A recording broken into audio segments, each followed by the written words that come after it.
Today's episode is brought to you by Mazars. SoundCartel. It's been over a year now since borders first shut and COVID-19 lockdowns were implemented. But as things begin to open up, now's perhaps a good time to reflect on how we've dealt with the challenges and to take stock of our emotional and mental well-being. From SoundCartel, I'm Nicole Goodman, and this is Business Essentials Daily.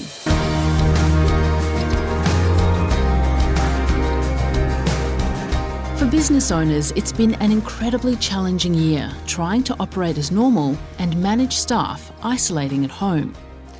Occupational therapist Angela Lockwood has some tips on dealing with daily stresses, whether you're still working at home or if you're back in the office more regularly. Chris Ashmore asks Angela whether working from home has been challenging for people.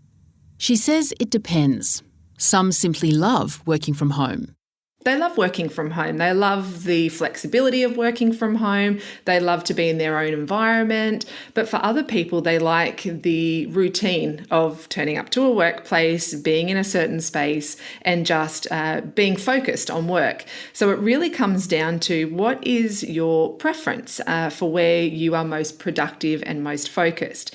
But the really good thing is working from home, it allows you to be flexible. And that's one of the things that we are finding nowadays in workplaces. People are wanting flexibility in their life. They're wanting to be able to be with family, look after their health, while also earning an income. So what's been really great is that focus on staying at home versus going to work, it's given us flexibility and a little bit more choice. Are there any lessons that we can take away from this time as the economy opens up and we all go back to work and go back to doing the things we used to do before the pandemic?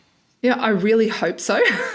So one of the things, as you know, Chris, I often speak about is the importance of slowing down. We're all racing around at 100 miles an hour, trying to keep up with everything, trying to learn this, trying to do that, trying to be that.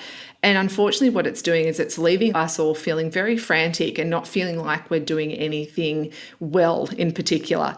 So what this whole period of time has done, and I'm hoping that people haven't moved on quickly from it yet, that they've actually taken the time to stop and just take a breath and look and go, well, what did we learn over this period of time? What has the challenges been? What did I learn from it from my point of view? What did my business learn from this?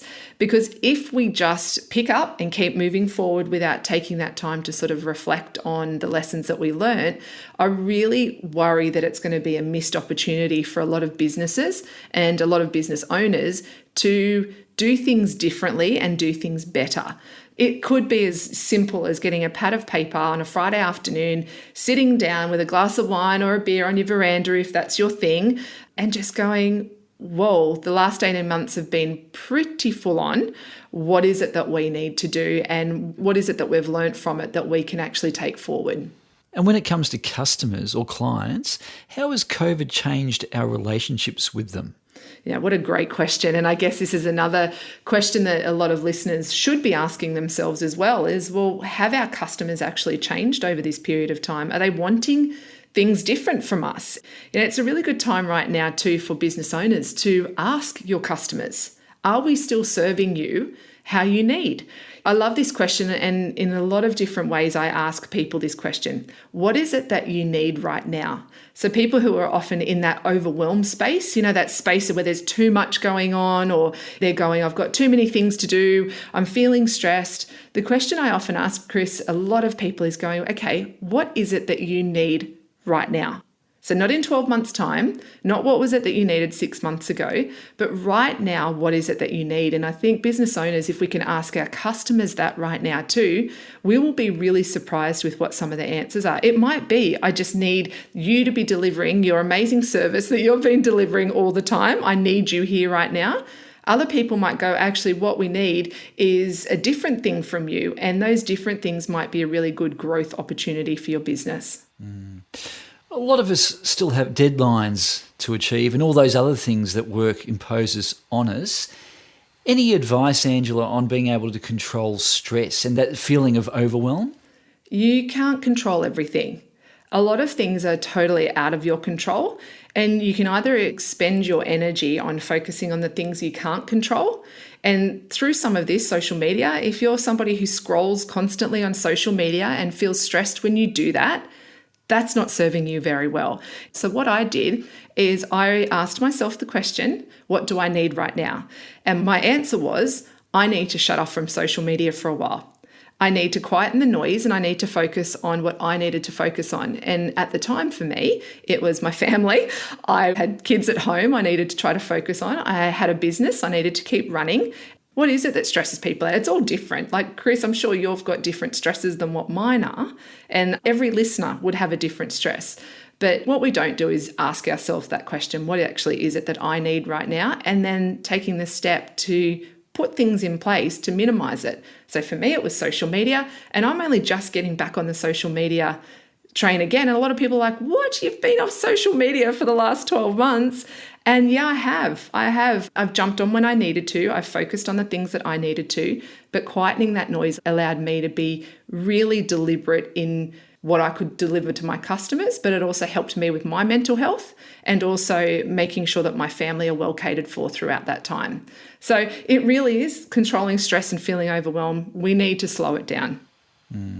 Well, you mentioned focusing more time on your family, but working from home for a lot of people, it's hard to separate family life and work, and work can creep into the hours spending with your family. Is there any tips on making sure that we can, in fact, separate work life and family life when working at home?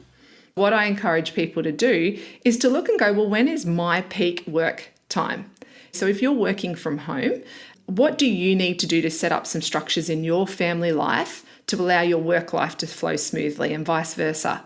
So it might be having a separate workspace, and it doesn't have to be this big palatial office that has all the mod cons in it. It just could be a quiet space where you need to sit and just be having some of those boundaries. It might be physical boundaries, it might be time boundaries. And it's okay to tell people in your family, right now I need an hour to myself where you can't come in.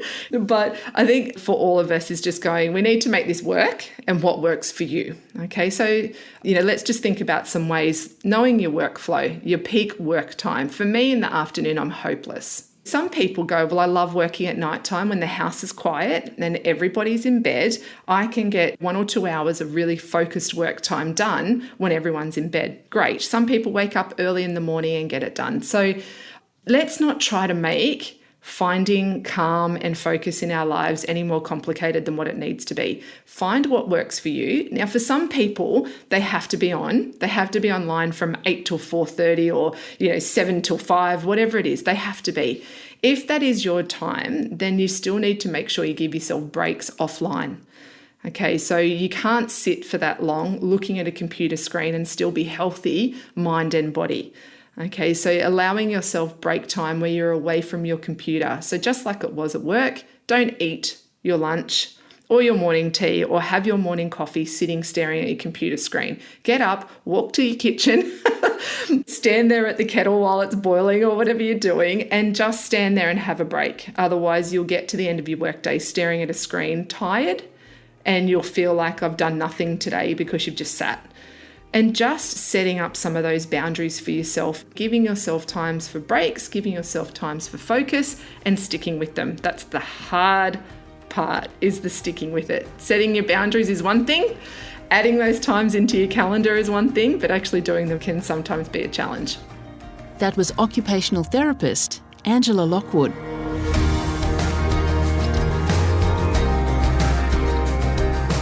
Business Essentials Daily is a SoundCartel podcast. Executive producer is Heather Dawson. Producers are Nick Schilberger, Chris Ashmore, and myself. Technical production by Pete Letts and Belinda Trimboli. I'm Nicole Goodman. Thanks for listening. We'll bring you more Be Daily next week. SoundCartel. This episode was brought to you by Mazars. To find out more, visit mazars.com.au. That's mazars.com.au.